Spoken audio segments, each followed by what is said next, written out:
seen in another way, as a malfunctioning that is also malfunctioning, the influence of things that are and are not as they appear.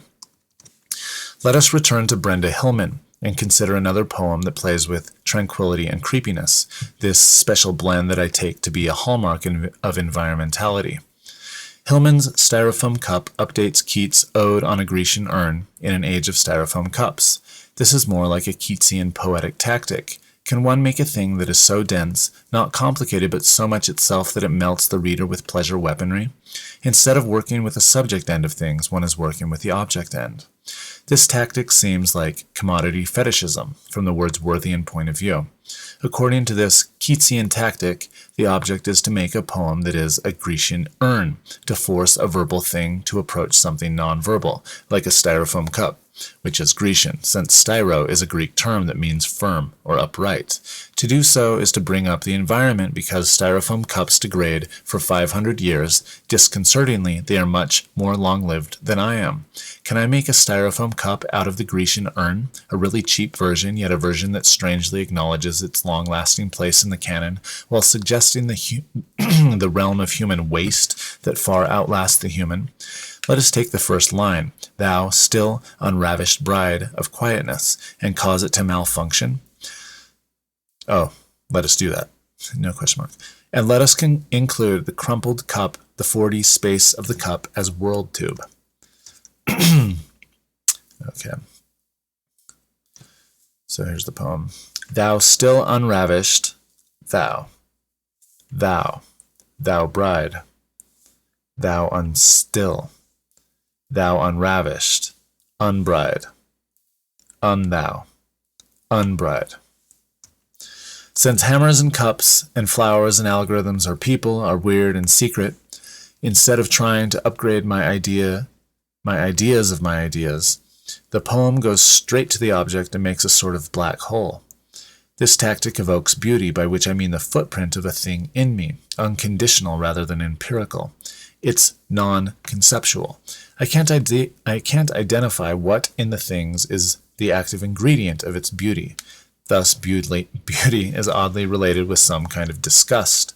I can't identify what in the thing is beautiful, and my ability. It seems like he repeats himself. I can't identify what in the thing is beautiful, and my ability to perceive beauty is predicated on my ability to find a thing disgusting. Oh, I did read it twice. Okay. Add to this the fact that beauty is virtual. I am unable to tell whether the beauty resides in me or in the thing, as if it were in the thing, but impossible to pin down there. This virtual reality of beauty is a bit queasy. It's captured well by Nicholas Royle's use of the term veer, from which we get environment and perversion. When a ship is veering, it's not certain whether it's acting on the ocean or letting the ocean act on it. In the same way, beauty requires a veering towards a thing. The thing exerts a kind of gravity or tractor beam in whose vortex I find myself. I veer toward it.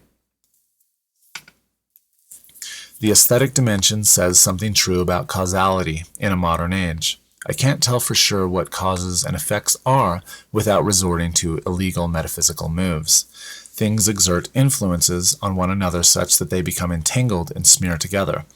This is quite clear at the level of the very small things, but it's clear at that level because it's true of all things, as some experiments involving entangling and larger things, billions of times bigger than the traditional quanta, seem to verify. Something slightly sinister is afoot. There is some kind of basic entanglement such that I can't tell who or what started it. Beauty is like a human-flavored, massively magnified version of what happens to a tiny tuning fork when you put it in a vacuum close to absolute zero. It starts to show you that it is and isn't there all at once. It breathes, in the suggestive phrasing of Aaron O'Connell, who ran the experiment. Beauty means that a thing impinges on me before I can contain it or use it or think it, and this impingement is not capable of being pinned down. It is as if I hear the thing breathing right next to me. And that is the true origin of the uncanny inertia we sense in its proximity. Something slightly evil is happening. Something already has a grip on us, and this is demonic, precisely insofar as it is from elsewhere. This demonic proximity is precisely the essential ingredient of ecological being and ecological awareness, not some basking in nature. The styrofoam cup is a little bit ugly and disgusting. The cup thus evokes the problem with kitsch, which is the problem of beauty, when you think of it as other people's beauty. Under the beauty level, when there is a mythical standard for how to vomit appropriately, is the kitsch level where it is uncertain. This tells us something about things, not just about human experiences of things. There is an implicit disgustingness of the proximity of a thing. Hillman allows the styrofoam cup to exist as a world tube, outside of its use as a tool for us humans obsessed with quick cups of coffee. In other words, she includes temporal parts of the cup that are obscured from normal view. The degraded cup, the crumpled cup. Like the bride of quietness, styrofoam cups are weirdly hard to destroy. They can last for 500 years. When more of the cup's temporal parts are included, it looks a little ugly. What is beautiful about Keats' Grecian urn, its strange interruption of time, is not cancelled exactly. What we are seeing, rather, is how this atemporality is just a property of the thing's uncanny withdrawal from its uses. It is not outside of time so much as it sprays out time. Beauty includes hesitation. Is adding these temporal parts really about de-reifying or de-fetishizing? In other words, is the Wordsworth type of a tactic, where I raise the subject's consciousness, the only or most effective one, or, to put it in Keatsian, when you add truth to beauty, does that destroy it, and is that a good thing? Or, in Keatsian again, don't we witness beauty as truth, truth is beauty in a disturbing, twisted fusion? When you see where a thing comes from and where it goes, what we think of as rudimentary ecological awareness, does this change its status as a thing? Or does this addition of the thing's temporal parts, its weird crumpling and uncrumpling? The poem keeps restarting, as if a crumpled cup were trying to stand up straight according to its styro nature. Return to the thing of beauty, something intrinsic to it, only ignored, its uncanny shiftiness, how it is and is not as it appears at any moment. Hillman's cup is more of a cup, in a way, than the urn is an urn. Because we see parts of it we normally keep out of sight and out of mind in the dumpster or in the landfill. It is not an anti-object, but a weird, deliquescent, yet persistent version of itself restored to full uncanniness. The cup exists without a world, without nature, without an away where we might throw it to forget about it. It becomes undead, unthou, unbride. It becomes a spectral cup, in the same way that when you loosen the difference between life and non-life, as you must when you consider evolution, things begin to slip into a spectral, uncanny valley. Under these circumstances, the cup appears to us as it already is, as a strange distortion that both is and is not itself, a warp in the fabric of things, as a beautiful thing that is also a disgusting thing for the very same reasons, such that we can't tell where the beauty stops and the disgust starts, like the twist in a Mobius strip. The cup malfunctions. The cup is a kind of malfunctioning in both sentences. The environment becomes visible when it malfunctions. You discovered radiation in your tissues. You find out you have inhaled some pesticide. But beneath this, it becomes possible to see that the environment is always a kind of malfunctioning. Poems, narratives, and plays can tell us about this malfunctioning. A poem causes you to notice the physical architecture upon which it is inscribed. This is the same as the way in which putting a strange new purple chair in your living room slightly changes the living room. Furthermore, functioning itself is a kind of malfunctioning. We simply ignore or cover over malfunctioning. The name for this covered over malfunctioning is nature, but nature is just a stand-in for the periodic cycling of Earth systems enabled in human agricultural projects of a certain kind designed to minimize anxiety and regularize social space. The Fertile Crescent went viral.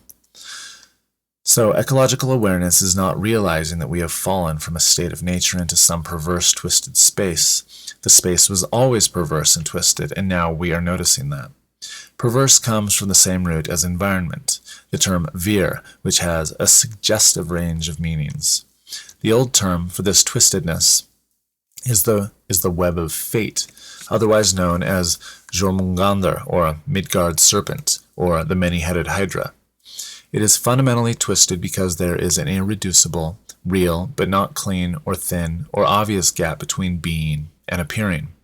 The fact that this gap exists means that malfunctioning is always a kind of malfunctioning, a dark, slightly evil malfunctioning with a smile. Literature also tells us about this kind of malfunctioning. The point of a poem is to show you how functioning is always malfunctioning in this sense. What constitutes pretense is that, in the end, we don't know whether it's pretense or not. When you try to peel the necessary lie aspect of a poem away from itself, you end up with paradoxes such as an infinite regress of contextualization, or you have to create a totalitarian state to control the art. Since we can't detect in advance the gap between being and appearing, philosophy needs to get out of the dotted line business. Instead, philosophy needs to be in the allergy medicine business.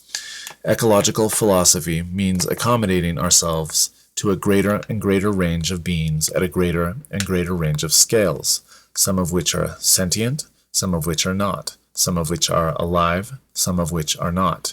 And, in the case of many, the question of sentience or being alive is very hard to settle. All these beings are malfunctioning and malfunctioning, broken, yet effective, adaptive, yet seductive, strange, weird, beautiful, disgusting, horrible, wounded. That seems like the end. There's one interesting photograph, or photograph of what looks like the back of a book of a chimpanzee child hugging a dog. Anyway, that was fantastic. Tim Morton's pretty incredible. I really like his ideas.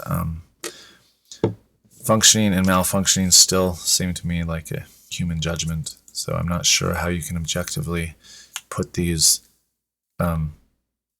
interactions into any box at all when they're just things interacting. I don't completely understand how adding malfunctioning as a concept to the conversation is all that useful. It's an interesting way of breaking down the normal way in which we make value judgments, but it still seems very human to me. So I love seeing how he's like, when I read him before, I didn't know about Graham Harman. So watching, listening, and reading some Graham Harman, I love to see what I feel might be him borrowing Harman's metaphors. That objects can't be exhausted completely by any one thing. Really, there's always more to an object than any individual entity can exhaust, is the term that I think works pretty well. So. And then I also love the relativism of seeing the hammer as the landing pad of the fly. It seems very Eduardo Viveiros de Castroian. So anyway, that was wonderful. I messed up all over the place, but hey, I am a malfunctioning entity as well, and I gotta get over the fact that I'm gotta get over that fact. So we will stop.